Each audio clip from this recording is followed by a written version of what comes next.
we are with Susan Hobson, and we're talking about a very special topic that she's so passionate about, which I believe in as well, which is the mindset, the importance of mindset for high achieving leadership. And this is something that she's been working on a lot. So I'm super excited to have you here, Susan. Wait to tear this up with you. Let's get this party started. We do. And I'm actually very curious about parts of your story. Susan is a high performance leadership coach. She's also an author. She has her own podcast called the Leadership Launchpad Project, which is all about leadership, and where you interview a lot of great people and also provide excellent tips and show how this whole leadership mindset works and why it's so relevant. And I'm excited to get into a little bit of your story, because not all women have played professional hockey in Ivy League. Right? There's a lot of competitiveness there. There's a whole there's a lot to learn from athletes. So what's your story there? What took you there, and what did you learn from that experience? I'm so happy that you asked, because I actually learned a lot, and it was the thing that put me on my purpose-driven mission, which brought me here today to be with you and your awesome audience. So I guess the story really starts with this little girl growing up here in Canada, right? Where our national export is a sport called hockey. That's really what we're known most for up here north of the border, right? I had an older brother who was really good at hockey, and I was the youngest. So I was getting dragged from rink to watch his games. And then I decided, you know what? I want to play too. I want to be on that ice. And I just loved the game from day one. I loved everything about competition and just having this environment that was all about realizing my peak potential. And it didn't take me long before I started going out into my environment and announcing as a precocious little 8-year-old that my dream was to go play for the Boston Bruins in the NHL. And then immediately receive feedback from my environment that really taught me to believe that was not possible for me, right? Because I was a girl. And so I'd be best to really go hit the books and get really good grades so that I could maybe use my hockey to get a scholarship for higher education. And so, of course, like little girls do, I didn't question that. I just pivoted my mindset and went on my mission to get the best grades and be the best hockey player, which I was taught to believe would get me into the best schools. And as we probably can imagine the story goes, that meant I had to develop some mindset strategies in terms of how I was going to sustainably and predictably get the best results and be at the head of the pack. Things like I needed to be perfect. Anything less than that was failure, and that was not acceptable.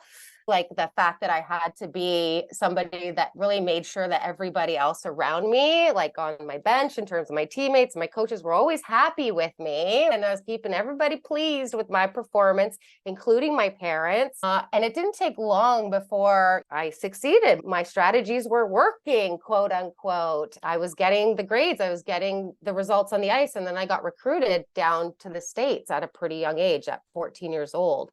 And without hesitation, I packed my bags. I said goodbye to my family, my friends. I moved to another country. And of course, this meant my perfectionism, my people pleasing, my caretaking strategies only intensified. So much so that I actually gave myself a life-threatening disease, Crohn's disease.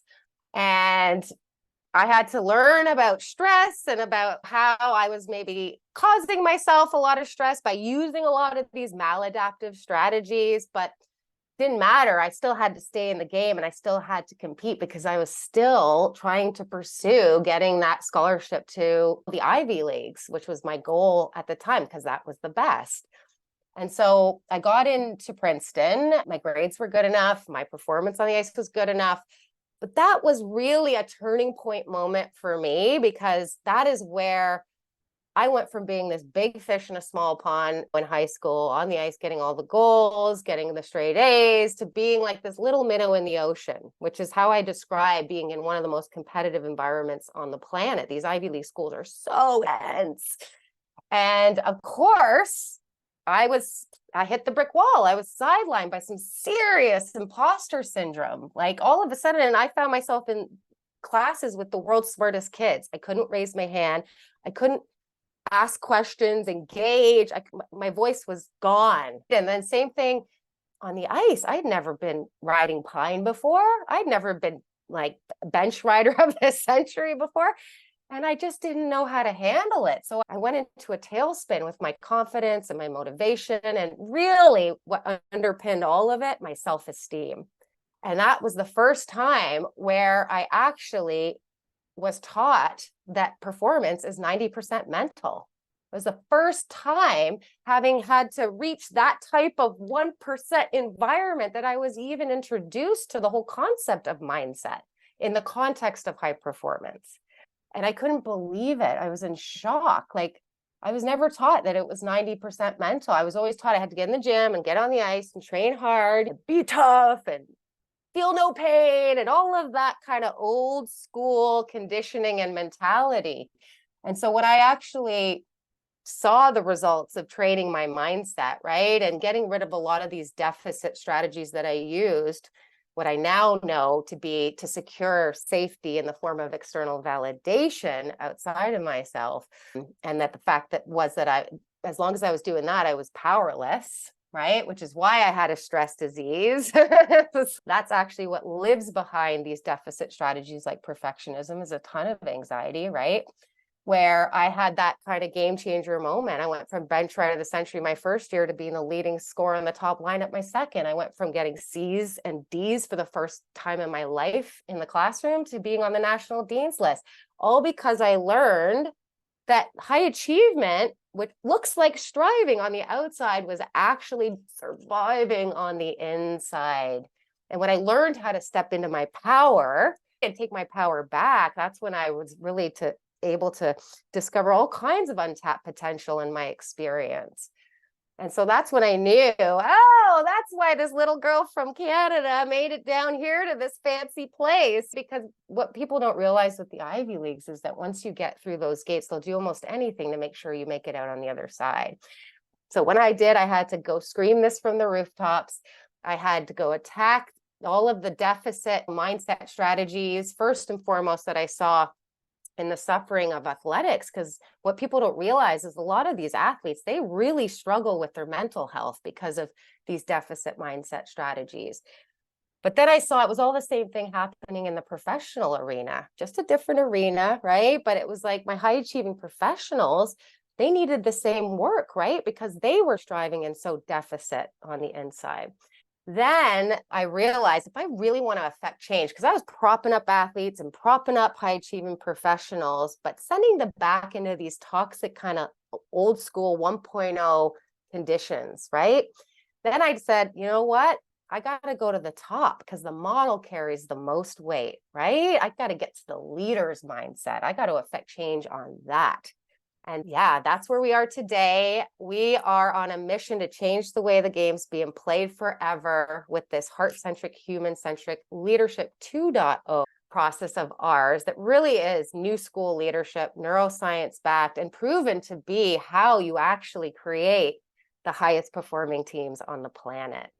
So that is, in a nutshell, what inspired me to be here today talking to you. That's a great story, Susan. And it's incredible how just focusing on your mindset was able to take you from struggling and lack of confidence to really being at the top, and then how you made this into your mission with leaders so that you could affect organizations and the ecosystem to that 2.0 version that you were talking about. And for those who are listening to the audio version of our podcast, Susan is super animated. She has as much energy in her vocals as she does with her body language. It's really fun to witness, because I haven't seen that much animation and energy physically with my guests for a long time. So that's the highest compliment he could ever pay me, because I swear I'm not even aware of it when I get into that flow, but I know you recognize that spirit and that energy and that passion. What do you recognize that as when somebody is in that type of state, right? It's flow, it's passion, it's being present, it's all of those things. And it's perfect. The Italians do it very well. Yeah. Everybody asks me if I'm Italian, maybe somewhere in the bloodlines.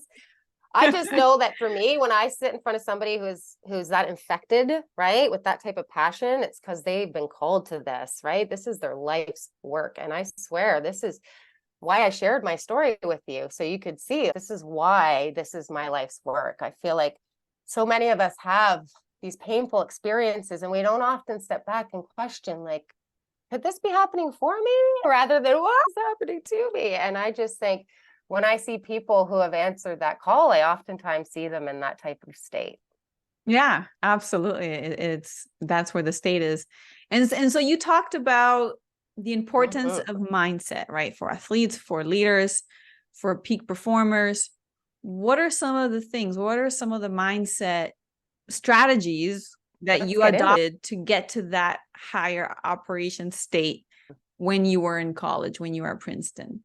The biggest transition or pivot from a mindset perspective was from a fixed mindset to that of a growth mindset. So a fixed mindset, for those of us out there who haven't been exposed to this type of language before, mindset first and foremost is a term that comes from neuroscience, right? It refers to this playbook of beliefs that we have back here in the subconscious mind, the part of our brain that's responsible for our autopilot. 95% of the choices we make all day long, we don't even realize we're making them. Those are coming from your beliefs, right? Those are coming from your mindset. It really governs the way that you think, which triggers the way you feel, which is what compels you to decide to act in a way or another way. So it really is the thing that impacts results the most, right? Is the mindset itself. But when we're talking about a fixed mindset, we're talking about, and this comes from Dr. Carol Dweck's work, right? She's got a book that's named The Growth Mindset, if anybody out there is curious to learn more. The fixed mindset refers to this belief that we, after a certain age, usually after the schooling years, are fixed and finite in what it is that we know. Therefore, we can't really affect change on it beyond a certain point or stage in our lives. Whereas the growth mindset believes that we are constantly in a state of evolution, right? That we're always learning more and developing more. That's a journey that never ends. And so that really is the difference between a high achiever mindset and a high performance mindset, right? A high achiever mindset, a fixed mindset really runs on scarcity, right? Really runs on there's never enough. It's very much about lack. Whereas the growth mindset sees that there's always more to discover, always more to learn, right? Always more to play with. And that obviously is very much what the turning point part of my story was all about, right? I learned to break free of the perfectionist strategy, which is I'm only as good as my latest win, shift, grade, mark. And if it's less than perfect, it's failure. The growth mindset and the pivot from a mindset strategy standpoint was to move into progression as the goal, not perfection, right? Which is as long as I show up every day and my goal is to do the very best that I can with the capacity I have, then guess what? That's all I can do, right? Because that is something, first and foremost, that's always in our control, right? And where we feel like things are under control, we're in our power, right? We're resourceful. That's where we will bring the best of our capacity to the table. And then the backside of this progression, not perfection strategy is it's always feedback, never failure. There's no such thing as failure in a growth mindset, right? Because again, even that setback or that roadblock is there for a reason. What did I say a second ago? Why is this happening for me or showing up for me? So that really was, I think, the biggest turning point from a mindset strategy standpoint is like where I actually started to work on those beliefs. And I actually started to work on eliciting that feedback. So here's an example. When I was coming into Princeton and used to scoring all the goals and being on the ice, if I would even hit a post, I would buckle.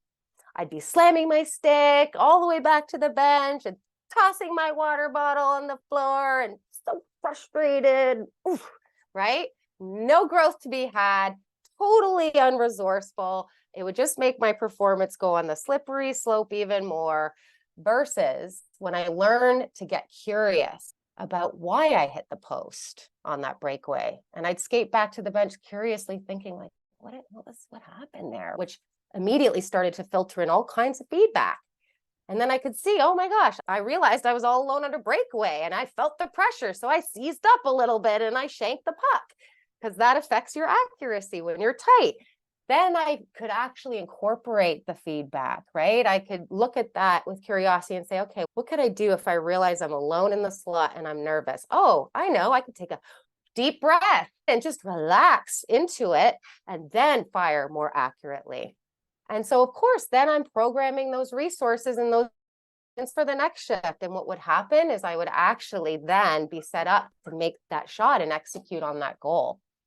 And if you just compound that, that's one shift in one game. But if you compound that over time, what that does to your rate of growth, like in terms of how that starts to compound into actual measurable results, I think that's where it starts to pick up a momentum, right? And an acceleration. And I think that oftentimes is where people recognize high performance, because now all of a sudden they see, oh my gosh, like that not only is that compoundable, but it's sustainable too. And that really is what high performance is all about. It's not about getting the best result every time. It's about growth over time and doing that in a sustainable way, not where I'm left completely deficit, depleted, and exhausted, but doing that in a way where it's self-renewing because it's fulfilling for us to grow. It's very satisfying. It's very satiating for us to see that growth and that capacity expanding. So that's a good example, I would think. Yeah, it's a great example. And you're right. It feels very good to see and experience momentum and growth. And when you're talking about progression, not perfection, we tend to do that, and feedback, not failure, which are great points for mindset.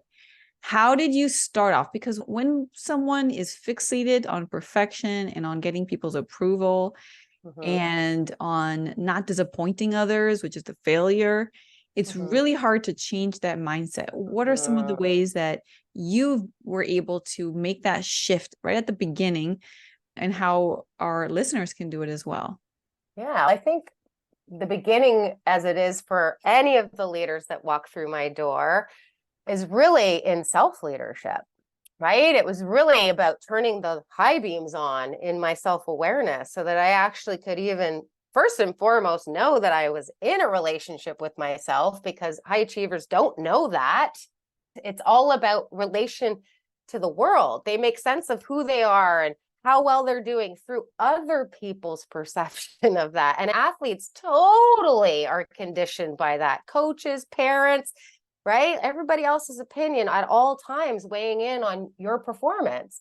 So I had to learn how to step into self-leadership. I needed to learn how to step into self-responsibility. I had to learn how to see myself and relate to myself. And then first and foremost, just even be aware of how toxic that relationship was. Oh my gosh.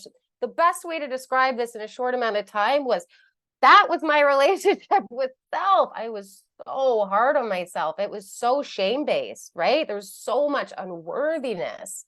And I have so much compassion for high achievers, because what most high achievers don't realize is that oftentimes we're so driven because it's literally life or death in our nervous system. It's survival. That's what scarcity means. So the starting point for me was to heal that, right? Which meant I had to heal that little girl, right? That obviously was made to believe that she was less than because she was a girl and she can't play in the NHL and here's all she could do. Like I had to just get really deep into my healing of that aspect of my relationship with self, because that really, from a beliefs perspective, and this is going to shock your audience, I know, because it shocks mine too. Most of those beliefs are coming from pre-10 years old. That's why we struggle, right? As women, to have a voice. That's why we're still trying to be a good girl. We don't want to be seen as not polite or nice.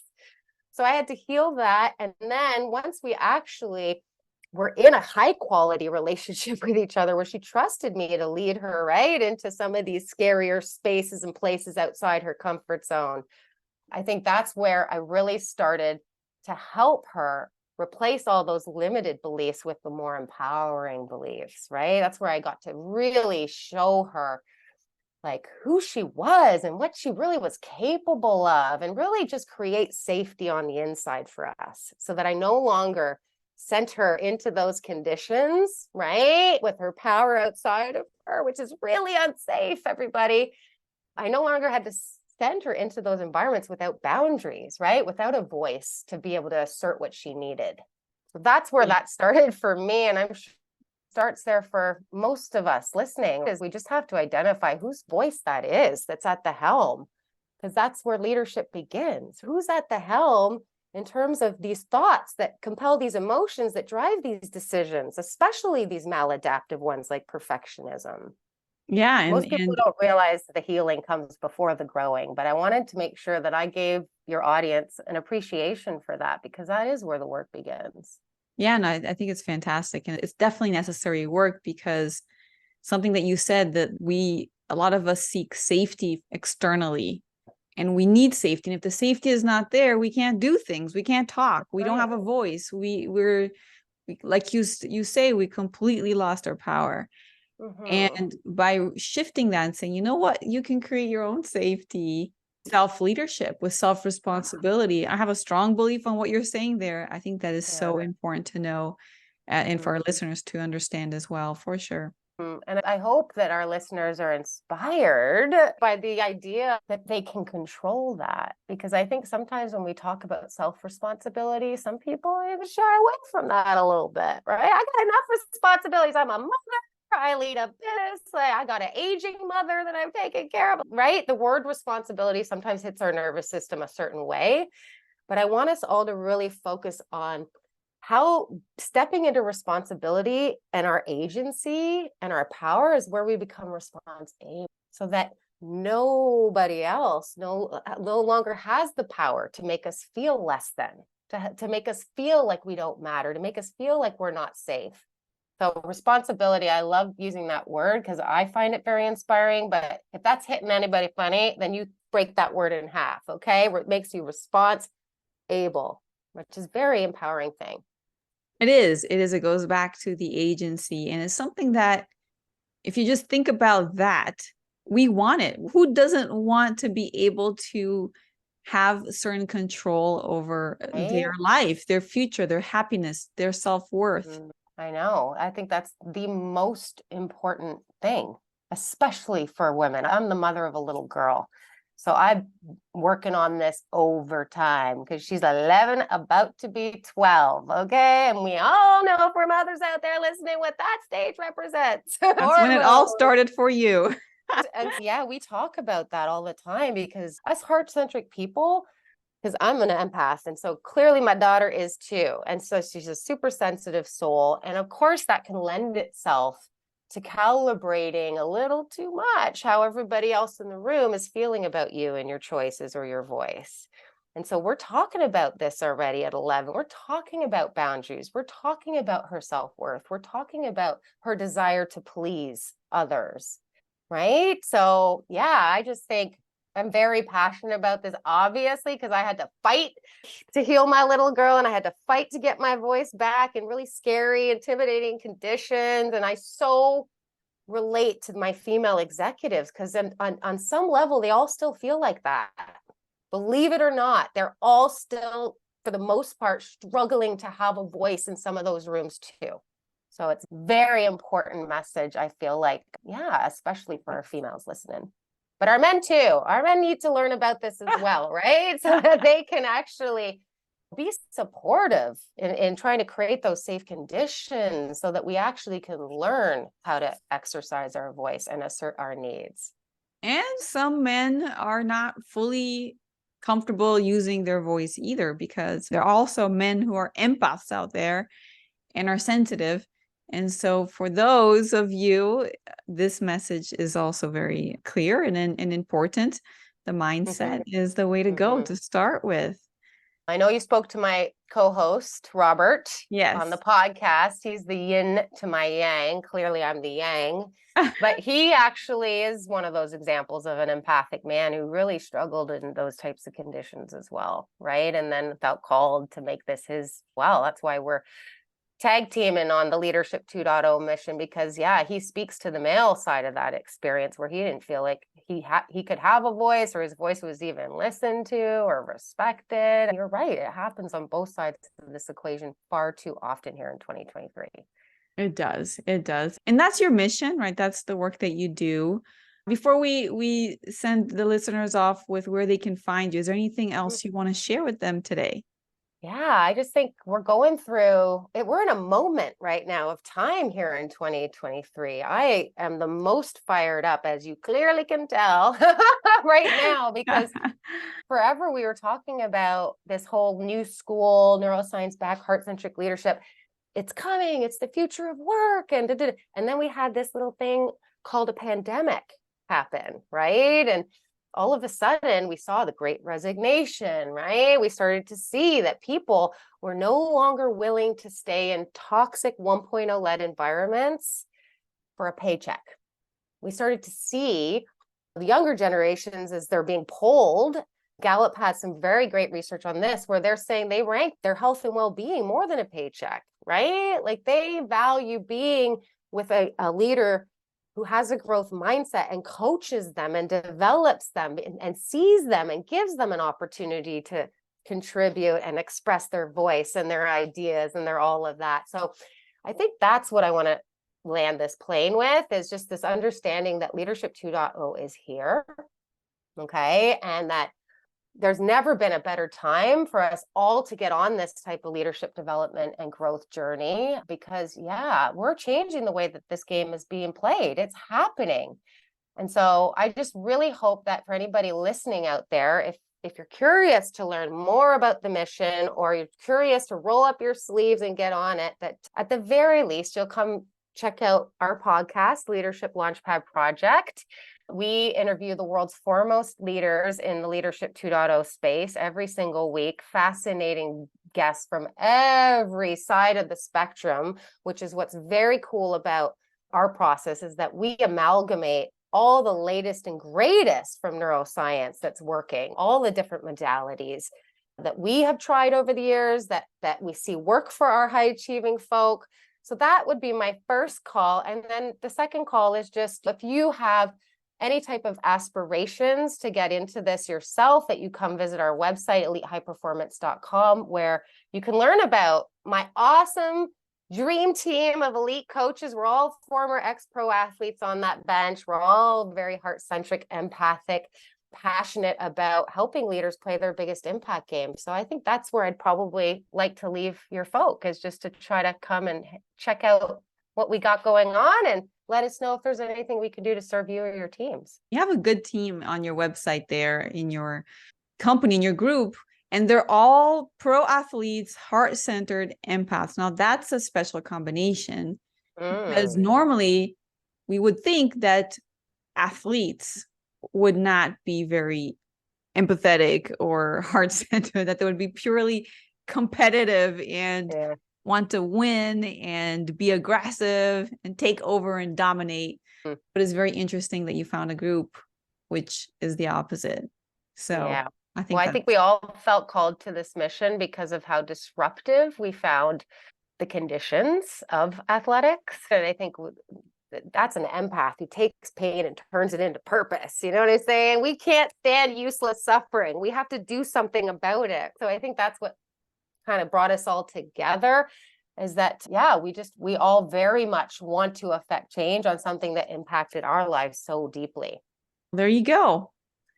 For the listeners, you know where to find Susan, and make sure you check out the podcast and improve your leadership. Find ways to really find your self-leadership, improve that mindset, and be a better leader for others. Yes. And then lastly, if anybody wants to come find me I'm on Instagram at Susan Hobson. And for any of your listeners, I'm going to offer the first 5 people who, let's see what the word can be, who DM me the word impact 23, then I will give them a free gap analysis where I basically meet with them and do a little bit of an assessment in terms of where their mindset strategies currently are versus the goals and the impact that they're trying to have, right? And realize as a leader. So for your audience, if they want to come find me there, again, I'm showing up every day with all kinds of amazing thought leadership in regards to leadership and mindset. Well, that's a really good offer. So if you're listening to this, make sure you send Susan a DM.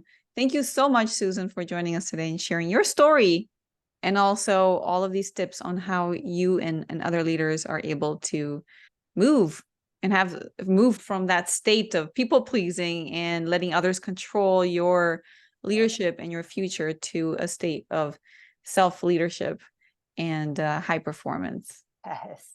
Thank you so much for having me in. Thank you, everybody, for tuning in. Share this episode with a friend, right? Yeah, absolutely. With your fellow high-achieving leaders. Let's help turn this ripple effect into a giant tidal wave when the world needs this type of leader more than ever. The world does need. Absolutely. Amen, sister. Thank you, Susan. Oh, this is so fun. Thank you. I have